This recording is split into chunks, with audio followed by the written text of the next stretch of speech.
Buddy.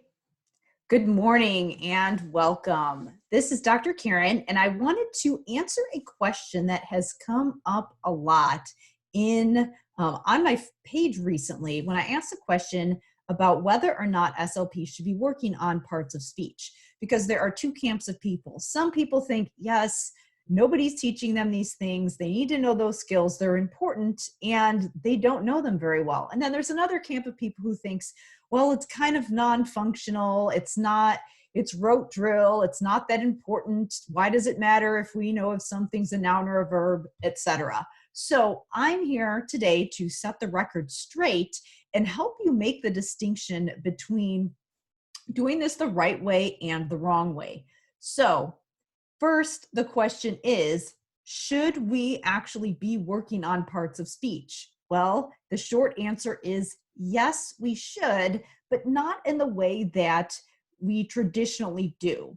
Oftentimes, when we work on parts of speech, it can be very structured and very decontextualized. So for example, there might be a worksheet and kids might have to just write down if a word is a noun or a verb, or maybe they might have to come up with a list of a bunch of nouns, or maybe they might have to categorize words into categories. Or maybe they'll even rattle off what is a noun, and they'll have to rattle off a definition. A noun is a person, place, or thing, or an animal.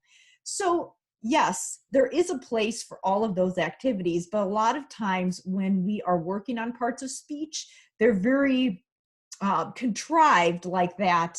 And when we stop there, that's when our activities get to be less functional and kids don't actually know how to apply those skills. So if you're thinking about those activities, that's why a lot of people think, no, we shouldn't be working on those things because they're not functional at all. A lot of times you can work on those things and then you find that kids still can't tell you what category a word is in, and they might even still have a hard time defining words, have a hard time learning words, have a hard time creating sentences with appropriate syntax and grammar. So that's why a lot of people are in the camp of, well, this isn't super functional, and why does it matter if we know if something is an adjective or a noun or whatever? Well, the thing is that the reason that a lot of people think this is non-functional is because they haven't been getting good results with those types of activities because they've been doing it the wrong way. So now let's shift gears and talk about the right way, how we should actually be working on this and why. So first of all, it is relevant to be able to define and describe words and to be able to name their category or name what type of word they are, because being able to define words is actually a key skill that we need in order to be able to succeed in school and to be able to have those meta-linguistic awareness skills to pull in connections from other words. So the more meta we are and the more aware we are of the type of different words and their meanings, the more we're able to learn new words. Our students with language disorders aren't very good at those skills, and they aren't very meta. They aren't thinking explicitly about the words that they're using. So that causes them to, number one, not have the skills to be able to learn new words. And number two, if you don't at least implicitly know the type of words, like if something's a noun, if something's a conjunction, if something is a preposition, we don't implicitly know how to use them in a sentence. And that's when we have a hard time with comprehension and expression. So yes, a lot of people will think, well, I don't always think about whether something's a noun, verb, adjective, whatever. Well, that's because you have implicit knowledge and it's so solidified subconsciously for you that you don't have to think about it consciously. But our students, they don't have that. So that's why we have to talk about it consciously. So that's why it is important to be aware of these different features of words. Another reason why it's important is because being able to define and describe words is an evidence-based way that we can improve vocabulary and expression and comprehension. And if we don't know the category of a word, whether it's a noun, a verb, or an adjective, we're not going to be able to know what information is relevant when we're defining and describing that word. and we're going to be less aware of what other words, for example, a lot of times when you are writing and you're using different verbs or adjectives, being able to incorporate a synonym as a way that we can make our expression more sophisticated, have better writing skills. It's also a way that we're able to comprehend better if we know what words mean the same thing as other words. So knowing if something is a noun, a verb, or an adjective is relevant, because we know that for certain types of words, we can simply use a synonym to name the definition. So the type of word that we're describing is going to indicate the syntax that we use when we're describing that word. We're going to use different pieces of information to define or describe a word when we are, depending on what type of word it is. So that's why it's relevant to know the words category. Also, obviously, we use different words, different types of words in different places in sentences. So if we don't have that knowledge, we're not going to be able to create sentences that make sense grammatically. And then also sentences aren't going to make sense to us grammatically as well. So having that knowledge is extremely important. So let's talk about the right way to work on it. So obviously the right way to work on it is not just to do those rote drill worksheet type activities that I talked about in the beginning and then stop there. There's a place for that, but that's not the whole thing. So what we want to do in order to work on parts of speech is do it more embedded in other contextualized activities. For example, if we're working on different types of complex sentence structures, we're going to be talking about the different types of words in the sentences and what they're doing in that sentence. So we're talking about, you know, the subject of the sentence is a noun, is a thing.